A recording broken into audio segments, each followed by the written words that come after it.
মা, কই কি রান্না করেছো? দাও তাড়াতাড়ি। হ্যাঁ রে বাবা, তাড়াতাড়ি বস। আমি তো সেই কখন থেকেই ভাত বেড়ে বসে আছি তোদের জন্য। বৌমা কোথায়?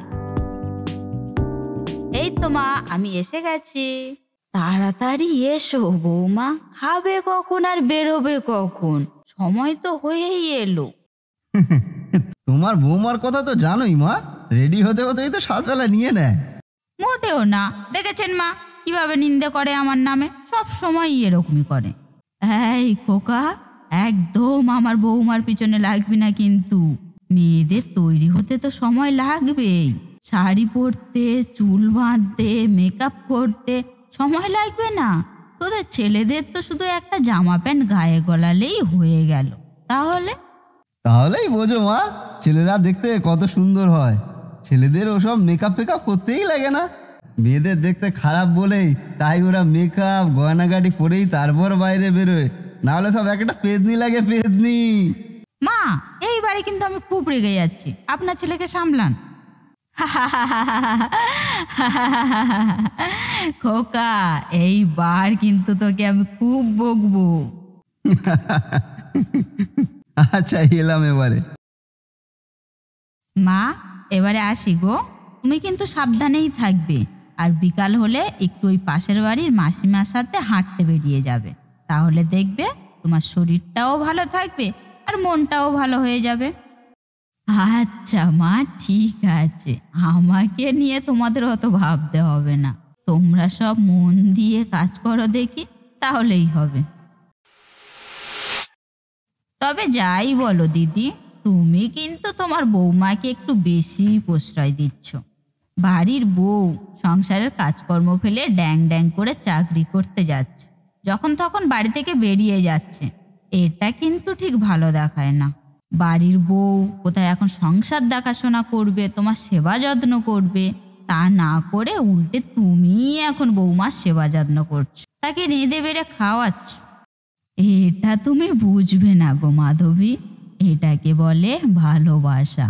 শুধু যে আমি তাকে রেঁধে বেড়ে খাওয়াচ্ছি এটা কিন্তু নয়, সময় পেলে সেও আমাকে রেঁধে বেড়ে খাওয়ানো, আমি ঠিকঠাক সময়ে ওষুধ খেয়েছি কি না, কোনটাতে আমার ভালো হবে মন্দ হবে, সব কিছুই সে আমার দেখাশোনা করে।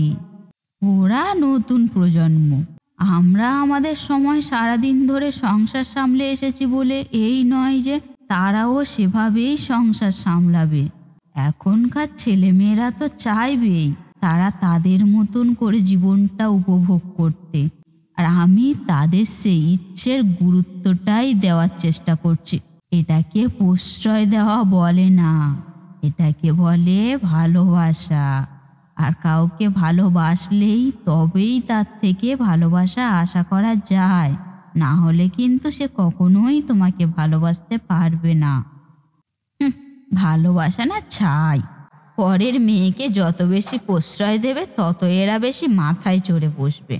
আমি কিন্তু আমার বৌমাকে একদম কড়া শাসনে রেখেছি। আমার হুকুম ছাড়া কিন্তু সে এক পাও বাইরে পা রাখে না, এমনকি বাপের বাড়িতেও নয়। সংসারটা আমার, আমিই বাড়ির গার্জিয়ান, তাই আমি যেটা বলবো সেটাই হবে। একটা বাইরের মেয়ে এসে সে তার মতন করে সংসারটা বুঝে নেবে, এটা কিন্তু আমি হতে দেব না। এই বাড়িতে থাকতে গেলে আমার মতো করেই থাকতে হবে। তুমি ভুল করছো মাধবী, এভাবে সংসার আগলে রাখা যায় না। একটা সময়ের পর সবাইকেই সংসার ছাড়তে হয়, না হলে হিতে বিপরীত হয়ে যেতে পারে।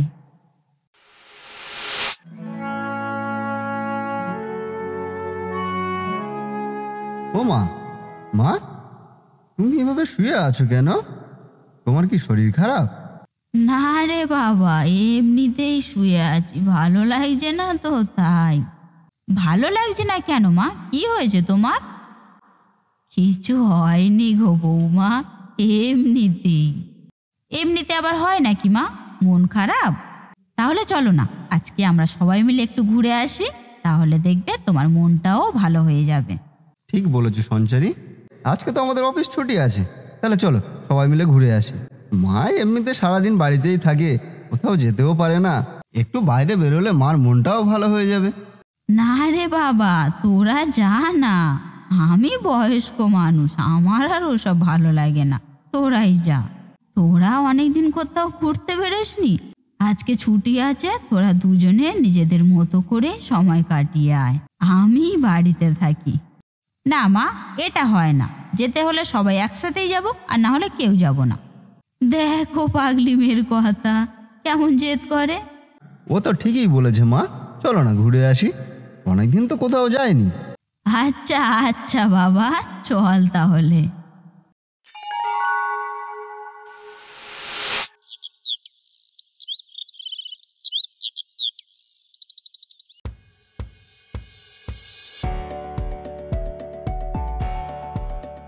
এ কি রে সুমন, তোরা সকাল সকাল কোথায় চললি? আর বৌমাই বা যাচ্ছে কোথায়? সংসারে কাজকর্ম ফেলে এখন বুঝি তোর সাথে ঘুরতে বেরোচ্ছে? মা, আমরা বাড়ি থেকে বেরিয়ে যাচ্ছি। আজ থেকে আমি আর তোমার বৌমা ভাড়া বাড়িতেই গিয়ে থাকবো। ভাড়া বাড়িতে? নিজের বাড়ি ছেড়ে এখন তোরা ভাড়া বাড়িতে গিয়ে থাকবি? এটা তো আমাদের বাড়ি নয় মা, এটা আমাদের সংসারও নয়। তাহলে আমরা কেন এ বাড়িতে থাকবো? এখানে থাকতে গেলে তোমার মতো করেই আমাদেরকে চলতে হয়। আমরা কি খাবো, কি পরবো, আমরা কখন কোথায় যাব, সেটা তো শুধুমাত্র তুমিই ঠিক করে দাও। আমাদের তো কোনো অধিকারই নেই নিজেদের মতো করে চলা। তাহলে আমরা এ সংসারে কেন থাকবো? তোমার বাড়িতে তুমি একাই থাকো। চলো শিবানী।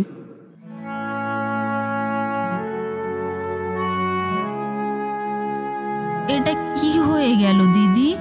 আমি তো এটা চাইনি, আমি তো সারা জীবন ওদেরকে নিয়ে একসাথেই থাকতে চেয়েছি, তাহলে ওরা কেন আমাকে ভুল বুঝে একা রেখে চলে গেল? মন খারাপ করো না মাধবী, এটা তো হওয়ারই ছিল। আমি তোমাকে আগে থেকেই সাবধান করে দিয়েছিলাম, কিন্তু তুমি কোনোদিন শোনোইনি আমার কথা। এটা তো তোমারই দোষ। আমার কিসের দোষ দিদি? আমি তো সারা জীবন ওদের ভালোই চেয়ে এসেছি, ওদের ভালো মন্দটা ঠিক করে দেওয়াটাই কি আমার ভুল? না, ভুল নয়। তুমি মা, তুমি তাদের ভালো মন্দ অবশ্যই চাইতে পারো, কিন্তু তাদের কাছে সেটা ভালো লাগবে কিনা সেটা আগে তোমাকে জানতে হবে। তোমার কাছে যেটা ভালো বলে মনে হচ্ছে সেটা হয়তো তাদের কাছে ভালো নাও লাগতে পারে। তুমি তোমার ইচ্ছাটা তাদের উপর জোর করে চাপিয়ে দিতে পারো না। প্রতিটা মানুষেরই অধিকার আছে স্বাধীনভাবে বাঁচার, সে হোক কোনো শ্বশুর শাশুড়ি কিংবা ছেলে বউ। তুমি বা আমি সবসময় তাদের ওপর যদি অধিকার ফলাতে যাই, তাহলে একটা সময়ের পর তারা তো আমাদের থেকে মুক্তি পেতে চাইবেই, এটাই তো স্বাভাবিক। আমি তো শুধু তাদের সংসারটাই বুঝিয়ে দিতে চেয়েছি দিদি, তারা যাতে সংসারী হয়, সংসারটাকে ভালো মতো বুঝে নিতে পারে, আমি তো শুধু সেটাই চেয়েছি। আমি তো কখনোই তাদের খারাপ চাইনি। আমি জানি মাধবী, তুমি তাদের ভালোই চাও, এমনকি প্রতিটা বাবা মাই তাদের ছেলে মেয়েদের ভালো চেয়ে এসেছে।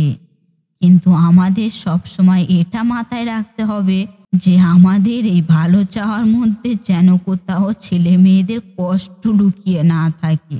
আমরা যেমন আমাদের নিজেদের মতো করে এতদিন সংসারটা গুছিয়ে এসেছি, ঠিক তেমনি তাদেরও সেই সুযোগ দিতে হবে, তারা যাতে তাদের মতো করে সংসারের ভালো মন্দটা বুঝে নিতে পারে।